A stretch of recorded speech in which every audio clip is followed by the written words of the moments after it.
mbokk internet yu sport yi nuyu nañ leen dal leen ak jàmm ci plateau bi nga xamante ni leen ko dégtal ba élection yi bañ ci jubee boobu ba léegi wax ci li nga xam te moom moo di candidature yi wax ci li nga xam te moom moo di élection wax itam ci li nga xam te moom moo di campagne bi dañ leen daal di dégtal suñu dernière interview bi nga xamante moom la ñuy def pour en route pour les élections de la Fédération sénégalaise de football tey nag j'ai l'immense plaisir d'accueillir monsieur Mady Touré ci li nga xamante moom moo di série d'interviews yi nga xamante moom laay def. Quand je dis que j'ai l'immense plaisir d'accueillir Mady Touré, c'est parce que j'ai l'immense plaisir aussi d'accueillir candidat bi nga xamante foo tourner ci réseaux sociaux yi moom la ñuy waxtaanee. Mady Touré nuyu naa la di la dalal ak jàmm ci interview yi nga xamante maa ngi ko def ak candidat yi ba ñu dooree li nga xamante moom moo di campagne pour élection yi ak tout di la remercier itam ci li tax nga dalal ñu fii ci sa QG. Déjà maa ngi lay nuyu Nafi et puis tout le plaisir est pour moi. di lay wax ni que vraiment contentement bu rëy laa am bu ñëwee pour poser ma question si affaire campagne bi ak sama jaar-jaar ak yëpp. C'est toujours un plaisir wax affaire football moo tax ma téye ballon bi parce que c'est toute une vie. di leen ne vraiment merci pour cette invitation à ma modeste personne. wax naa ko léegi ñu ngi ci sa QG guddi na mais teewut activité yaa ngi continuer ba léegi naka nga dundee campagne bi nga ko tàmbalee boobu ba léegi. waaw campagne bi ñu ko tàmbalee il y a 3 semaines. donc bi ñu koy tàmbalee xamoon nañu li ñuy xaar parce que je suis quelqu'un de très passionné et que vraiment j'ai eu la chance d'avoir une équipe formidable. donc awma seen fay parce que tout le monde a adhéré au projet parce que soo xoolee tey suñu slogan ensemble pour le changement du football sénégalais toutes les parties composantes muy acteurs muy presse le peuple sénégalais médecin képp ku mu munti doon rek programme bi lañ si bokk. moo tax c'est un programme je dirais ouvert à tout le monde parce que dama ko yàgg a wax personne n'a le monopole de la vérité si àddina ku nekk da nga am sa xam-xam moo tax ma ne ñëw leen ñu bokk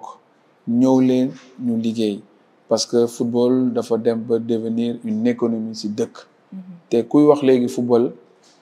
da ngay wax économie parce que c'est la création d'emplois man toujours nag dama koy jël à titre d'exemple li ma def ak Génération Foot dem ba créer 350 emplois loolu moo tax tey ma am fit amaat ko encore mu ñetteel la pour mun a ñëw jël présidence de la Fédération sénégalaise de football ma bokk ko ay nit ay kàngam su ma jëlee tey à titre d'exemple Jamil Faye kenn dootu ko présenter waxatuma aussi Babacar Ndiaye bi jël ligue professionnelle Algaf li muy def si Walidane ma jël Ñambay boo xam ne tey dama ko choisir mu ngi ligue amateur de Dakar loolu mooy c'est l'union qui fait la force donc pensons à travailler ensemble ne pensons pas à travailler individuellement parce que du am njëriñ. C'est une 3e candidature mais ça fait aussi 3 semaines yaa ngi nekk partout dans le Sénégal pour rencontrer les acteurs waxtaan ak ñoom échanger ak ñoom ci li nga xam te moom moo di sa programme président bëggoon nañ xam fan ak fan nga dem lan moo fa xew lan moo la fa gënoon marqué en plus acteurs yi yan kàddu lañ la dénk pour développer footballu Sénégal. waaw xam na man léegi def naa 14 régions du Sénégal damay tourner Sénégal parce que aussi boo buggee jël dara. Ça ne date pas d'aujourd'hui 2013 defoon naa ko tey bu ñuy wax campagne rek man maa ko lancé 2013 laa njëkk a dem 2021 j'avais fait le tour du Sénégal tey 2025 moom ay soppeete yi am ma wër Sénégal parce que lu tax ma def loolu c'est pour faire le diagnostic xool 2013 bi ma ñëwee lan laa fa fekk ma ñëw 2021 xool ndax am na amélioration ma ñëwaat 2025 donc su ma xoolee ci 12 ans yi ma ñëw avec benn arrêt en 17 mooy 16 ans yoo xam ne gisuma vraiment amélioration donc loolu daf may permettre ma xam réellement le fond du problème de notre football donc su ma jëlee Matam laa njëkk dem Matam ba ma fa yeggee j'avais la chair de poule parce que koo gis rek daf may wax affaire au changement ma jógee Matam dem Kédougou idem mais li ma gën a touché mais quand je suis allé à Sédhiou dama toog ma gis un jeune mu ñëw fekk ma toog fekk ma pare sama exposé mu ne ma Ana Mady dama la bëgg a gis mu ne ma vraiment dama bëgg a andi sama contribution andi yor enveloppe ma foog ne vraiment ma ne contribution lan la ma ne ko comme que dama ànd ak ay équipe xaaral ma oo leen ñu expliquer leen parce que comme que je suis tellement prudent surtout quand may def dara bëgguma ëllëg ñu salir ma parce que damay ne une plaie se soigne mais une image ne se soigne pas lu xas a génne rek mën na yàq sa image donc moment boobu nag mu nangu wax ma lan la si la ma joxe ay bon essence compté wuñu sax mu ne ma dama bëgg a participer pour que wàññi leen seen frais ma dem Kaolack gis benn dame mu yeewu le matin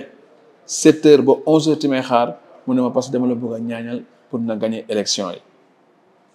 moo tax programme bi ma boole si peuple sénégalais bi fu ma dem je suis interpellé ma dem ba xam ne nekk moomatuma sama bopp te loolu daf ma joxaat beneen motivation supplémentaire su yàlla defee ñu gagner élection yi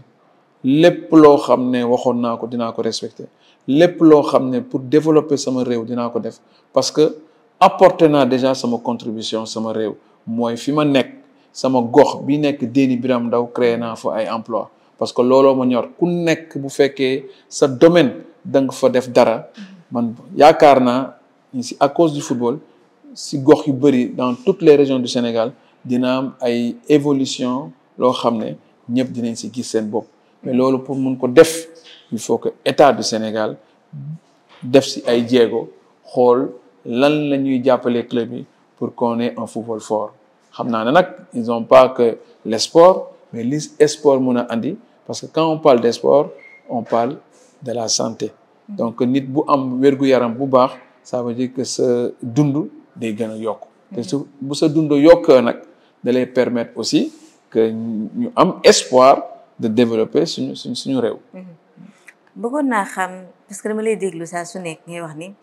benn table ñaari ballon nga lancé génération foot tey réussite génération foot ñëpp gis nañ ko yaa un modèle boo xamante tey moom nga bëgg a jël yóbbu ko ci yeneen club yi ndax ñu mën a am tey réussite bi nga xam gis nañ ko génération foot mais bu ñu waxee benn table ñaari ballon on va dire que c'est parti de rien du tout tey boo ñu ko mënoon tënkal parce que xam naa ni histoire bu gudd la boo ñu ko mënoon tënkal lan moo la permettre tey jii nii yow nga gëm ni ak benn table boobu ak ñaari ballon yooyu noonu di nga mën a teg loo xamante tey fépp lañ koy tudd ci àdduna conviction ak bëgg li ngay def parce que il faut que ñeen xam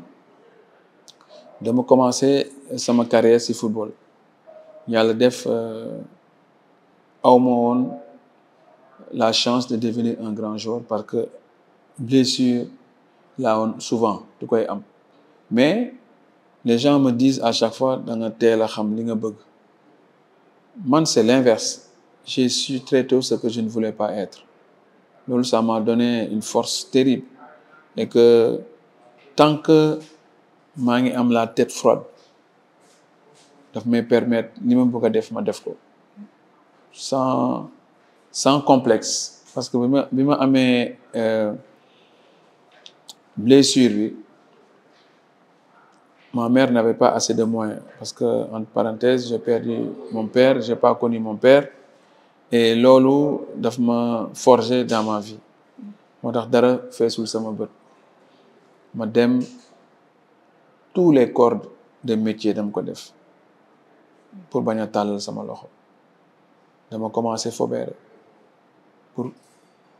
financer sama étude ba ma bàyyi football donc il fallait faire une formation de 1 an à 2 ans et j'avais choisi de faire dans une école privée qui s'appelait PIG, BP informatique en comptabilité, que j'ai eu. Hein? Moi, quand on parle de chiffres, je suis tellement à l'aise, même pour faire continuer mon finance, parce que mënuma ko woon def, parce que j'étais déjà bon en maths. Mënuma ko woon def, ah, parce que dama waroon dimbali sama waajur, donc dama woon nettoyer, def naa maçonnerie, def naa jardinier, def naa marteau-piqueur, qui piochait dans les rues de Monaco, et j'ai fait du nettoyage, j'étais plongeur, j'ai fait aide de cuisine, et dem ba nekk brancardier à l'hôpital Princesse Grace. Donc ba ma nekkee brancardier si parce que loolu football moo tax ma dugg fa. ma nekk brancardier tu pousses le président Mobutu. tey laa koy wax je l'ai répété dans d'autres plateaux, tu pousses le président Mobutu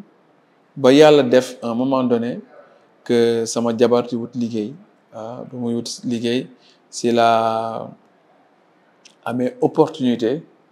fi mu woon def demande ñu ne ko ñun mënuñu la jël. mais par contre soo gisee kenn koo xam ne mën na développer suñu secteur en football na andil ñu ko parce que nous sommes dans le formulaire. si leen ne sama jëkkër c'est un ancien sportif il joue au football mu ne on a besoin de le rencontrer. donc la discussion a duré 5 minutes. Pas de questions. ñu ne voilà la personne qu'on voulait. ma ne leen je ne peux pas quitter l'hôpital noonu il faut ils insistaient. donc comme que j'étais titulaire à l'hôpital Princesse Grace, je suis allé demander une indisponibilité de 1 an renouvelable pour ne pas aller vite en besogne. pour bañ a ëllëg su doxulee ma bañ a amaat un problème d'emploi. mon salaire a été multiplié par 10. ma déjà bouffée d'oxygène. Ouais. donc ma dem foofu liggéey pendant 1 an. Deuxième année bi quand j'ai quand même rapporté une grosse somme d'argent là andi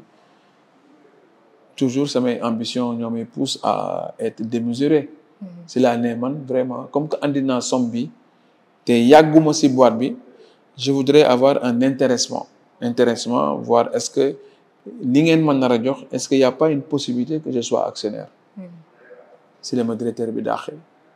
c'est là que j'ai créé Génération avec une table de ballon du néant et j'ai continué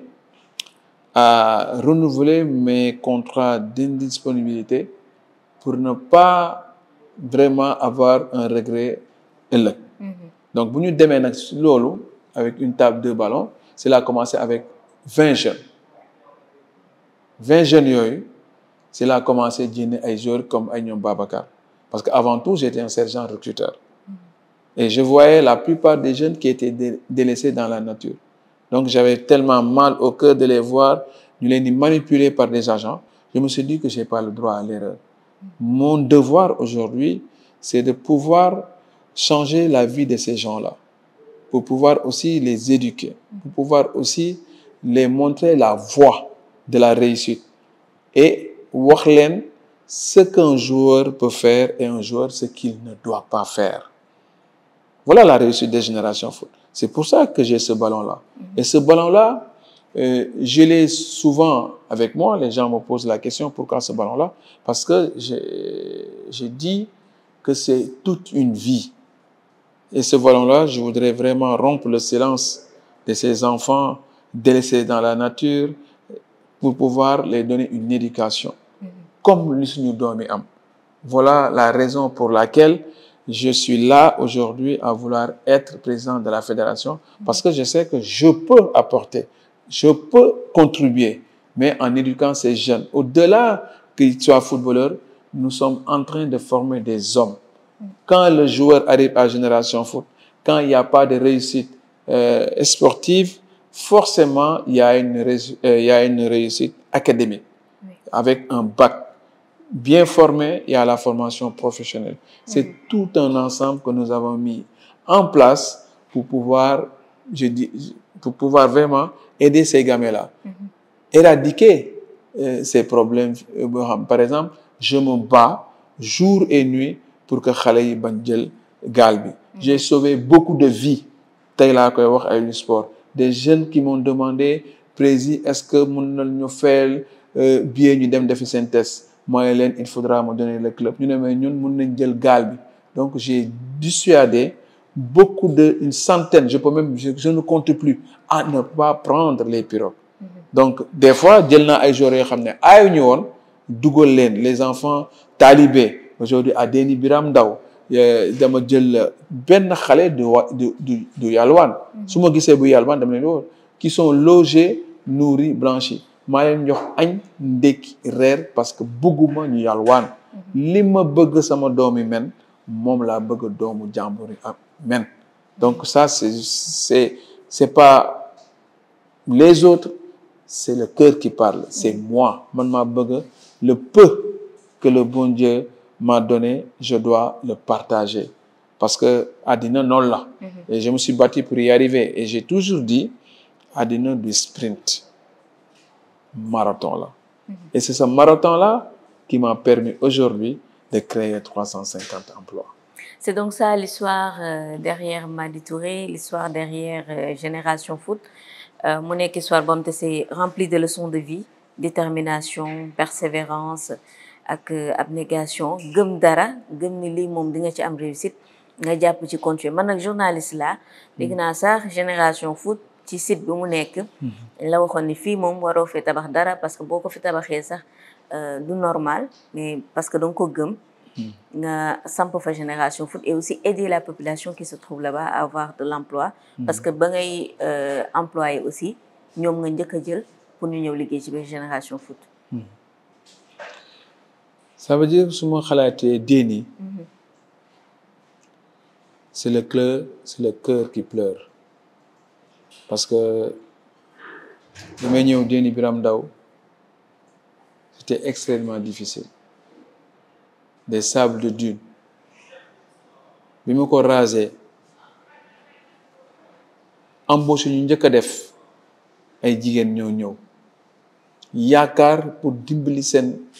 njaboot et loolu daf ma jox une autre force parce que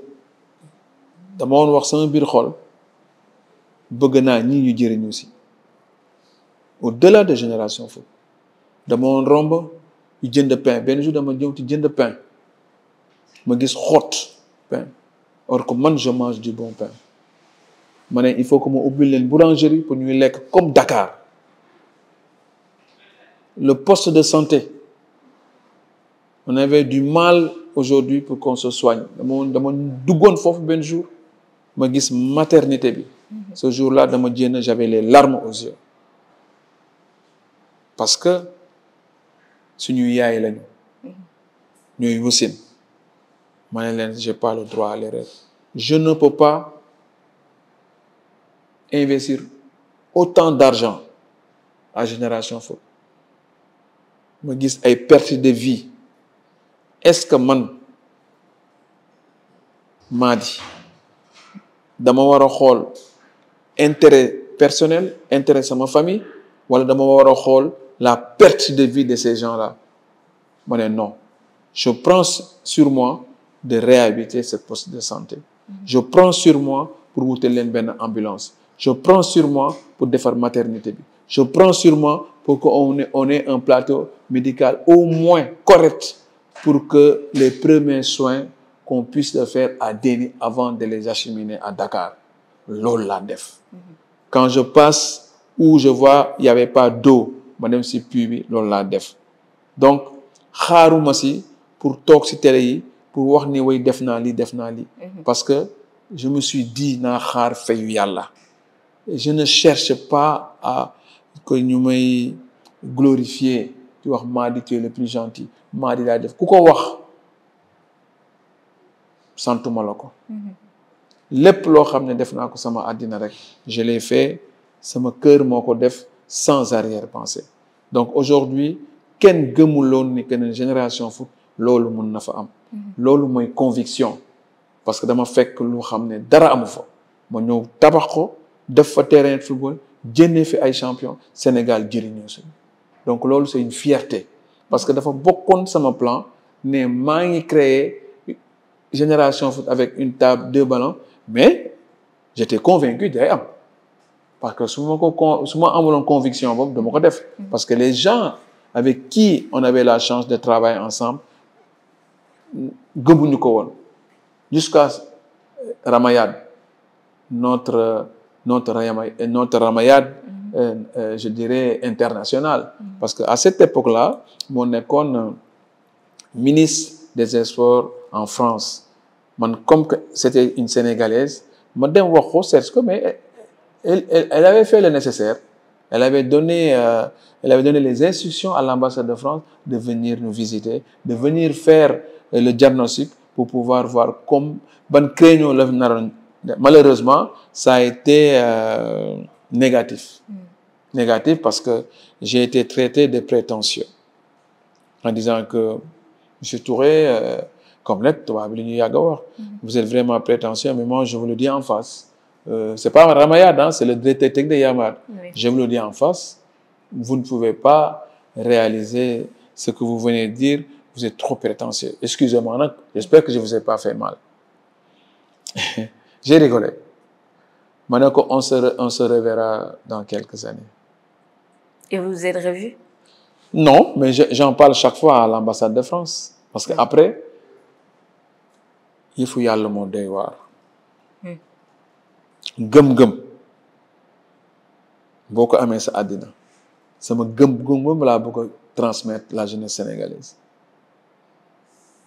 c'est ça qui m'a poussé à être fort dans ma tête et je connais pas le mot douter xawma ko je ne doute pas pourquoi je ne doute pas parce que quand on parle de football vous avez vu ñëw na si yenn interview j'ai pas besoin de lire c'est par modestie que j'ai écrit ce programme-là pour jox ko nit ñi n'importe quelle heure bu ñu ma ooyee wax ma football je réponds moo tax toujours je dis aux gens si c'est football j'ai pas peur c'est dans ma tête parce que j'ai été footballeur j'ai été sergent recruteur j'ai fait tous les corps de métier lan lay ragalité comme disait ma mère lan moo fi ñor bañ koy mocc et cette phrase-là je vais jamais l'oublier paix à son âme et en tout cas j'ai une fierté terrible xanaa conviction boobu moom moo tax nga présenté une première fois une deuxième fois ba encore aujourd'hui nii une troisième fois les gens se disent par exemple Madi bi mooy troisième fois muy bokk ci li nga xam te moom moo di élection mais bii pas fa am benn wax boo xam te à chaque fois booy def sorti da nga koy wax nit ñi dégg nañ ko bu baax mais Madi màgg na lan moo changé entre première bi deuxième bi ak troisième bi lan moo bees ci candidature bi nii li si bees àddina da ngay jàng bi mooy en 2013 j'avais fait le tour du Sénégal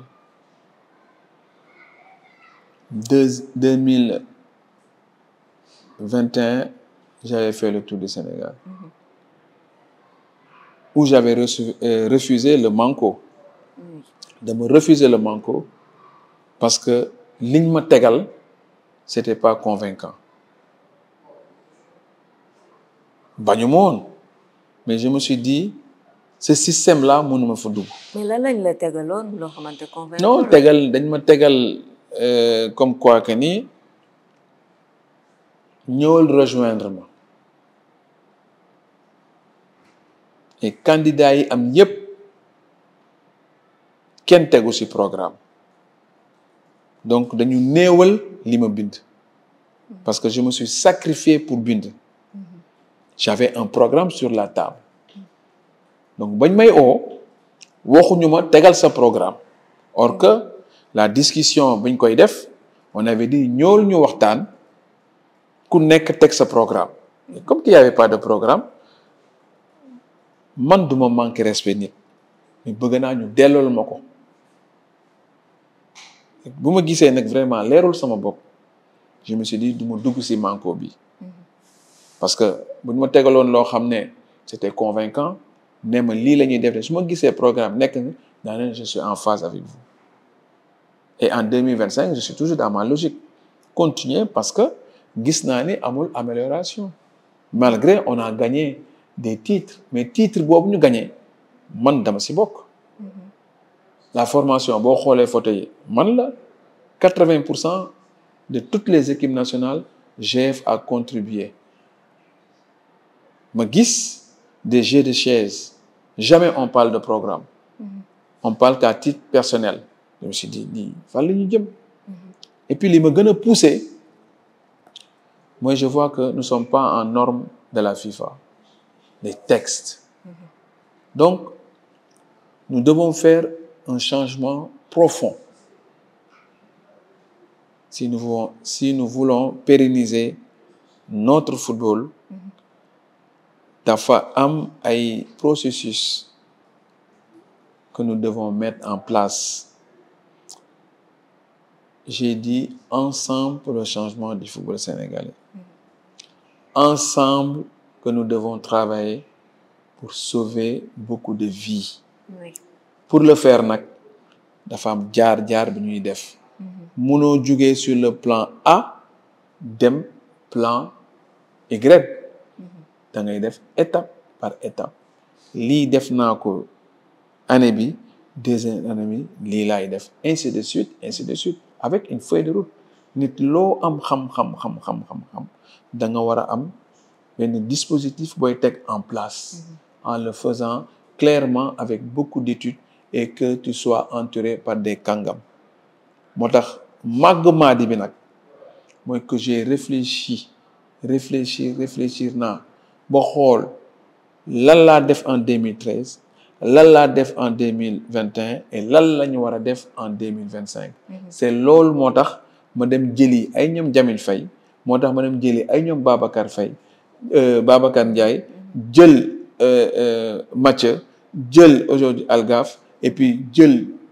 Aboubacry parce que c'est l'un des meilleurs journalistes en Afrique parce que Aboubacry je le connais depuis plus de 20 ans ba may nekk année dama woo Aboubacry donc Aboubacry je vois que là au niveau de la communication du Sénégal dafa manqué du dëgg donc mu ne ma je viens Kémo c'est lors d'une soirée de Youssou Ndour mu nekk américain ma gis mu ne ma grand j'étais en train de te chercher depuis longtemps mu ne ma je suis entouré je voudrais que est-ce que bon la première question qu'il m'a posée est-ce que je suis candidat mu ne ko oui mu ne en tout cas dama la ñaan que laisse-moi ta communication c'est là que je me suis dit quand même donc je suis suivi par beaucoup de jeunes après vous avez vu il est Niambay j'ai une jeunesse derrière moi oui. donc jeunesse boobu laa bëgg a propulser pour pérenniser notre football parce que ëllëg su mu fi nekk tulee dafa war a am continuité donc loolu mooy tax ma ne Madi màgg na parce que j'ai parlé à cœur ouvert à tout le monde j'ai mis mon programme que chacun de nous a apporté sa contribution donc on a travaillé en équipe donc moo tax aujourd'hui je le dis avec fierté que Madi màgg na pas màgg parce que lii dama màgg parce que je suis convaincu li ñu bind yépp dafa baax li ñu bind yépp mën na apporter ay soppite suñu football c'est pour ça que j'ai dit Madi màgg na et que aussi je suis un fédérateur avant c'était box to box ou bien ku wax ma tontu la ku wax ma dal la mais aujourd'hui j'ai cette calme olympien ou bien je fédère de temps en temps nag je mets un peu de l'huile sur le feu pour quand même delloo nit ñi seen place mais je reste toujours la même personne j'ai pas été éduqué pour être insolent parce que àddina du waroo nekk insolent pour pouvoir def yenn yi on peut faire passer le message en restant poli mais justement wax nga léegi waxu jeu de chaise wax nga léegi waxu fédérateur et tout gis nañ ni ci tendance yu mujj yi ci élection yi man ci digital laa nekk sama commentaire internet yi ñoo findi nee nañ yaa ngi waxtaan ak Augustin ci début ba léegi réeroo leen je voudrais savoir ndax yow Augustin kese ngay waxtaanal wala yaa ngi waxtaan ak yeneen candidats yi wala yéen entre candidats yi nan la demee dafa am ñaari bloc wala yéen ñëpp a ngi waxtaan seen biir xam na toujours boo amul loo wax quand tu n'as pas des arguments dañ lay bëgg a dugal ci benn noyau j'ai toujours parlé avec Augustin élection am te amul mus naa damay wax toujours Augustin même si des fois on n'est pas d'accord Augustin on a cheminé pendant presque 15 ans ci liggéey ensemble ça fait plus de 20 ans ma xam Augustin parce que boo xoolee 2000 ak maintenant ça fait quoi du 25 ans oui de 25 ans na fii faut qu'on soit sérieux kenn koo xam pendant 25 ans est-ce que waru leen wax dañuy wax mais avant Augustin kan laa njëkk a waxal c'est Abdoulaye Fall candidat Abdoulaye Fall mais oui Abdoulaye Fall laa njëkk a waxal Augustin même et aujourd'hui quand Augustin même ils sont très surpris ils sont surpris parce que dama affiché woon ak Abdoulaye Fall c'est quelqu'un nag que je respecte beaucoup qui est bien éduqué parce que nag même su fekkee ni on n'est pas d'accord du ma wax lu bon si moom quelqu'un de très réfléchi yaru na sama rakk bu baax la mais c'est un choix qu'il a fait pour man coalition boobu si moom la waroon commencer. da ngeen doon waxtaan yéen ñaar. non on avait fait une coalition la ñu doon def maak moom ak ñoom Jamil ak ñëpp mais celui qui m'a dit aujourd'hui tey laa koy waxaat naa ko sampal sa ndënd donc bu mu nee day samp ndëndam nag mën naa wax frustration am na si parce que dafa dem ak ñeneen li ma wax je vais combattre le système donc tu dis que tu vas combattre le système mais ça ne t'a pas empêché delluwaat fi nga nekkoon donc c'est pas du renouveau c'est la continuité de l'ancienne équipe c'est ça qui a poussé aujourd'hui Augustin à vouloir rester encore parce que d'après les dires d'après li may dégg on parle que de Madi oui est-ce que mi wax a nit ñi mais war nañu wax na aussi qu'est-ce qui s'est passé réellement dans cette COMEX-là est-ce qu'il y a pas eu des gens qui ont voulu dire il faut se rapprocher de Madi kenn xamul parce que ñoom ñoo nekkoon ci biir mais quand il m'a dit qu'aujourd'hui Sampal Sendede moi je suis allé j'ai continué sama voie parce que moi je suis toujours dans ma logique. Ma logique, c'est quoi? J'ai été candidat en 2013, candidat en 2021, je suis en 2025. Man nekkuma ci benn consensus nit ñi ñooy wax rek mais nag am naa droit waxtaan ak j'ai parlé avec tous les candidats à part Titi Camara j'ai parlé avec tous les candidats ku nekk am naa lu ma wax ak yow mais moi j'ai toujours dit je veux que l'intérêt du football sénégalais je ne peux pas aujourd'hui tout un peuple bu fekkoon ne tey peuple bi mooy voté am naa yaakaar ne kon nekkoon naa bu yàgg président de la fédération sénégalaise de football on est d'accord est-ce que man loolu yëpp dama ko war a yàq des fois Augustin on se parle à l'international xam naa lu mu def à l'international dégg naa li muy wax ci man lu ñaaw musul am Augustin les gens m'ont dit oui dafa dindi ce terrain tout ce qu'il a avec toi tout le truc ma leen baal naa ko képp ku nekkoon ci ko baal naa ko c'est moi man lañ ko def baal naa ko mais je pense peut-être Augustin a été induit en erreur parce que Augustin connaît bien qui est Madi Touré et Madi Touré connaît bien qui est Senghor Senghor il m'a toujours respecté amul musul ñu am écart de langage lu dëgg quand j'ai perdu ma maman fu mu munti nekk j'ai même la chair de poule ñoo noo toog ak man ba yaayam décédé dama dem Gorée aussi demaat fa donc kon jàmm am na sama diggante ak moom amuñu animosité sama diggante ak moom amul. maintenant fauteuil bi ma toog kenn moomu ko daf ko bëgg ma bëgg ko. et pourtant il a été mon avocat ñu waxtaan si j'ai pas demandé l'avis de Augustin quand je voulais être candidat maa ko teg li mu bëgg laa bëgg. maintenant on ne pas être d'accord mais nous ne sommes pas des ennemis. donc quant à dire nag Madi est dans les jeux de chaises nekkuma si ñëpp laa waxal les gens m'appellent le soir du 2 août c'est le meilleur qui va gagner après ñu continuer wax suñu wax mais quant à nag maintenant wax leneen nekkuma si maintenant si on va dans les élections qu'on trouve un accord kooku kenn bañu ko.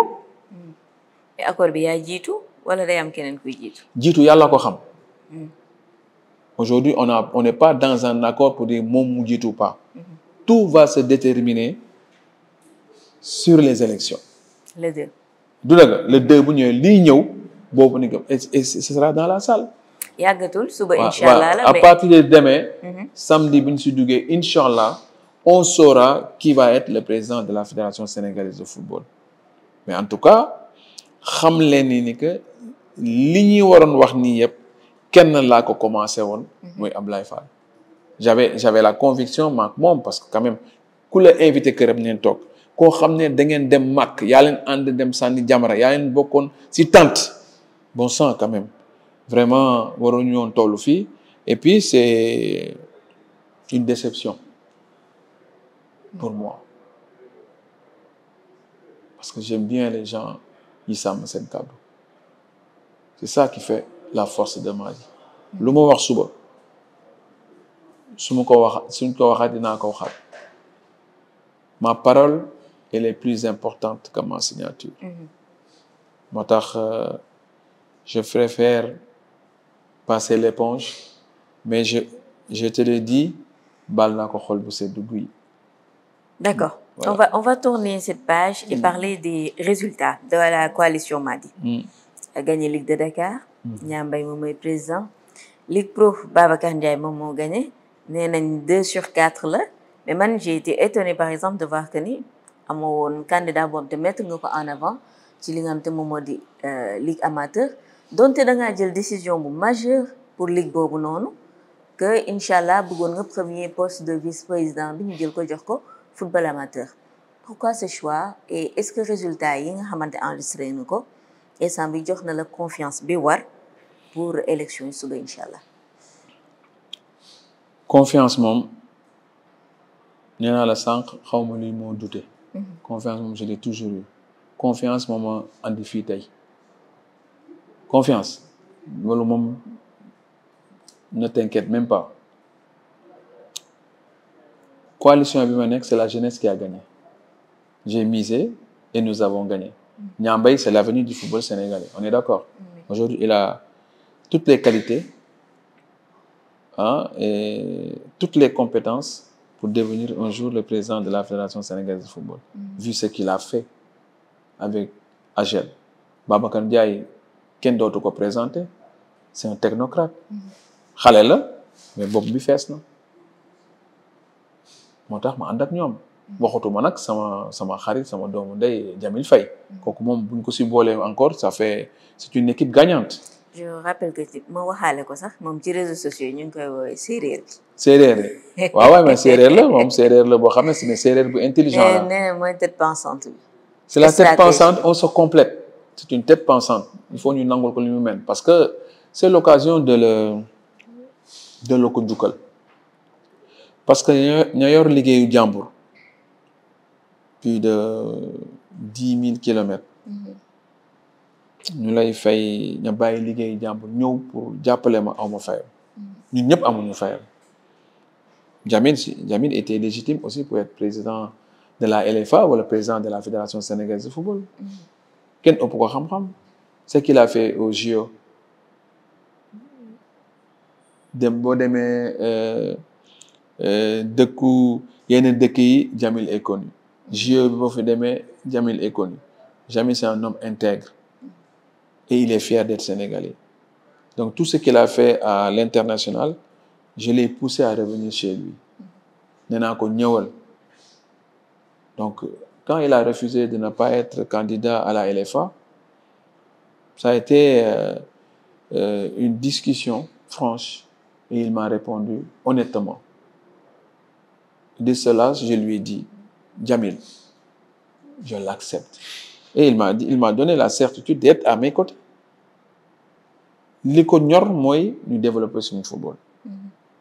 Aujourd'hui, élection yi suba la, mais nous sommes très confiants pour gagner les élections. Mais le dernier mot appartient à qui? Au bon mais club bi, je ne parle pas au bon Dieu. Oui. Les clubs sont d'accord. Les clubs sont d'accord. Quand nous avons fait le tour donc, de toutes les régions du Sénégal, tous les clubs ont adhéré à notre programme. Parce que ce programme-là n'est pas à titre individuel. C'est à titre collectif. Nous avons beaucoup de gens et chacun doit pouvoir apporter dara. Donc, pour DEFCO, on s'est dit, voilà ce que nous devons faire.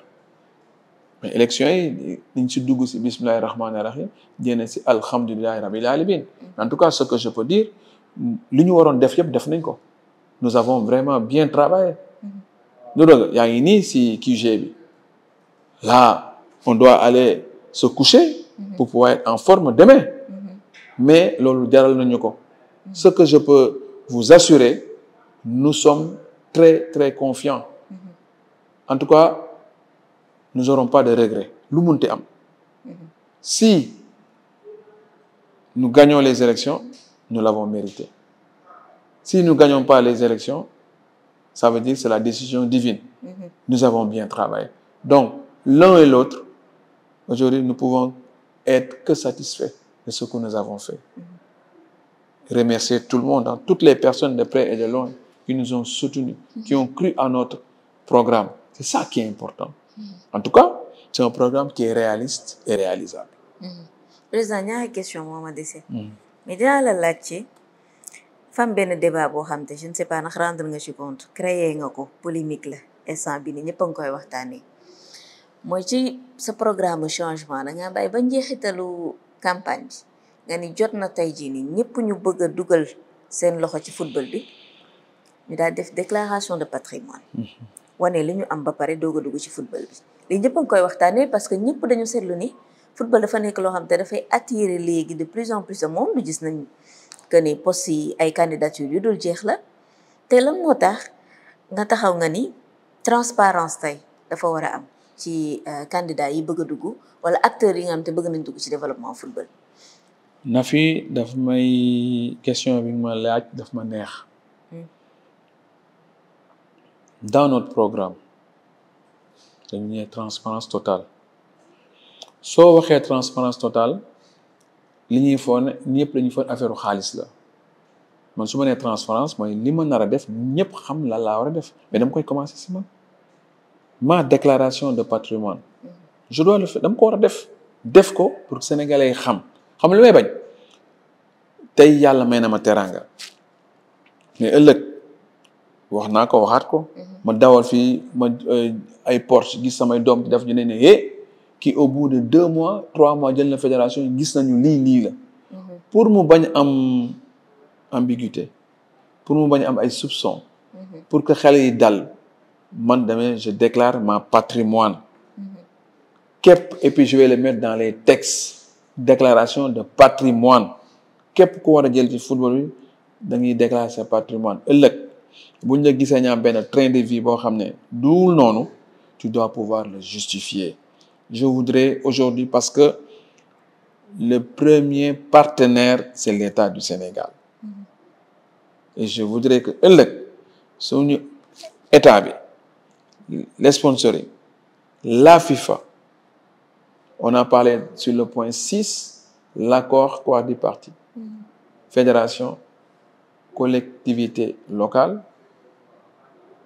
État, CAF et FIFA. Mais nous, c'est source de financement la levier ñu war a jël yow ëllëg boo amee sa société ñu ñëw financer fédération sénégalaise de football ñu financer ko tu aimerais bien avoir un retour d'investissement mais war na xam sa xaalis fu mu dugg donc loolu moo tax ma ne il faut c'est mieux c'est pas pour attaquer qui que ce soit mais ñu déclarer day tax mu am apaisement soo bindee programme wax il faut mettre la transparence et comme que dama nar a dem le fond mooy ça veut dire profondément dama war a toucher les textes dama siy dugal lépp pour donner une garantie pérenniser notre football dans la transparence je ne dis pas que je suis comme on dit transparent comme le lait wala comme l'eau mais xam naa ne aussi waruma laal xaalisu mbooloo ça je l'ai inculqué très tôt dans mon esprit c'est mon éducation waxuma nag ñi fi nekk dañu nubal waxuma ko j'ai dit damay am naa droit man sama sañ-sañ je le commencerai quand je serai élu dinaa leen wax li ma am ba pare le fait que je suis polygame ñu bëri xam nañ sama jabar bu boobaa naa ne am na tel auto tel auto dara mënutuma fi nëbb parce que heureusement toutes les voitures que j'ai achetées xam naa fu mu jugee xam naa source de financement bi la banque est là mënuma wax leneen loo xam ne du dëgg donc je ferai ma déclaration de patrimoine mais c'est pas pour man c'est waruma si tiit et puis c'est pas scandaleux hein on est d'accord je le fais parce que les Sénégalais dañu am yaakaar si man quand je vais faire la déclaration de patrimoine je pense que aujourd'hui en termes de sponsoring les gens vont nous aider nañu enfin pour la première fois au football sénégalais maa di defoon na fi lii parce que je voudrais aussi je dois léguer samay rakk yi fi ñëw benn patrimoine ban bi ma war a bàyyi fii nag moi je commence par moi-même à donner le bon li ñu koy waxati sax le bon chemin et le bon chemin c'est de commencer à déclarer ma patrimoine. On verra bien au soir du 2 août. Inch'Allah. En tout cas jamono bi sur les réseaux sociaux gars yi nee nañ ñoom bu ñu amoon ay cartes électeurs moom pour voter. votel nañ la bu yàgg kon gagné nga bu yàgg. Inch'Allah. La balle est dans le camp des clubs. ñu jeexalee élection yi. élection yi yëpp jeex ñu xam président bu bees bi yow nga gagné ou pas nga def sa campagne lancer ay messages waxtaan ak askan bi woote changement bu footballu Sénégal. lan nga bëgg nit ñi jàpp ko ba nga xamante saa su nekk ñi nga xamante dañoo nekk ci développement football bi dinañ retenir lii ci sa programme avec ou sans toi. Que je sois élu ou pas ma nekk fédération wala nekkuma fédération déjà man dinaa nekkaat ci football ba léegi football bi kenn mënu ma si dindi c'est ma vie moo tax ma téye ballon bi donc am naa leneen loo xam ne waroon naa ko def rek dama bàyyi sama bébé pour ñëw jàppale sama réew mais li ma gën a bëgg que les engagements ki munti gagner engagement bi ñuy jël nañ ko respecter li ma bëgg rek mooy ñu développer sama football que c'est ñëpp gis ci seen bopp surtout les acteurs dañu sonn que acteurs yi continuent à vivre leur passion et que ñu yar xale yi ça veut dire qu'on ait un football fort en passant par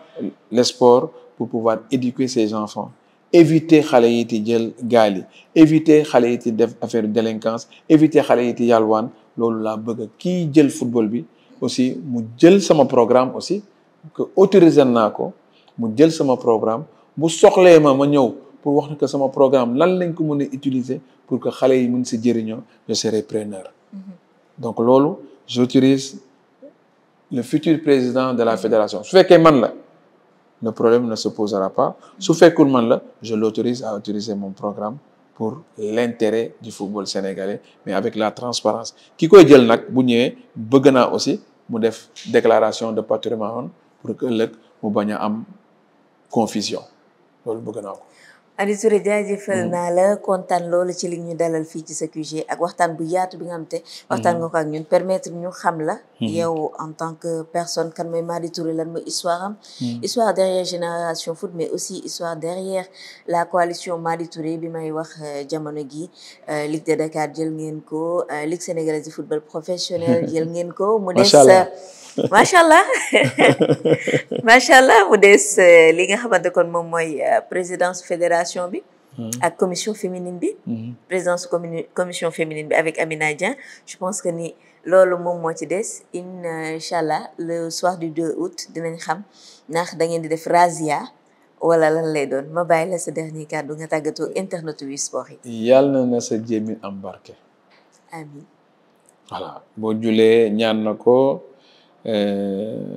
suba la élection yi yàlla na sa jéemin am barke loolu rek laay ñaan et que mu nekk élection de transparence élection jàmm.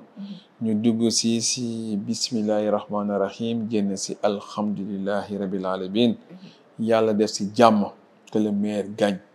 Sénégal nag on est dans un beau pays nous avons un beau pays.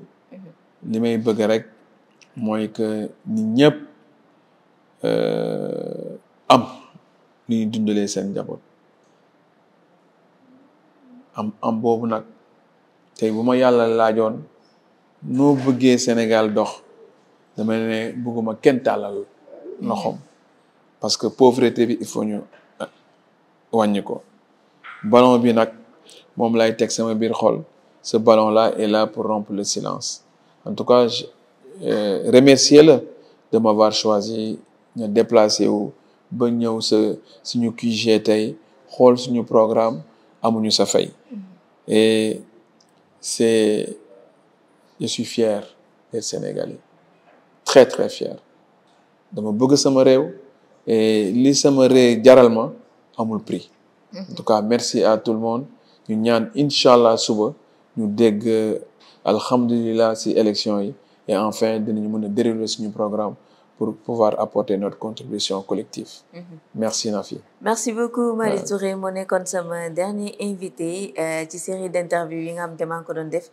durant la campagne. Je vous donne rendez-vous yéen internautes yi sur le site wisport.com pour vivre en direct en live en instantané en tout cas information yi à chaud ci li nga xam te moom moo di élection fédération sénégalaise de football 2025 ba beneen yoon incha allah.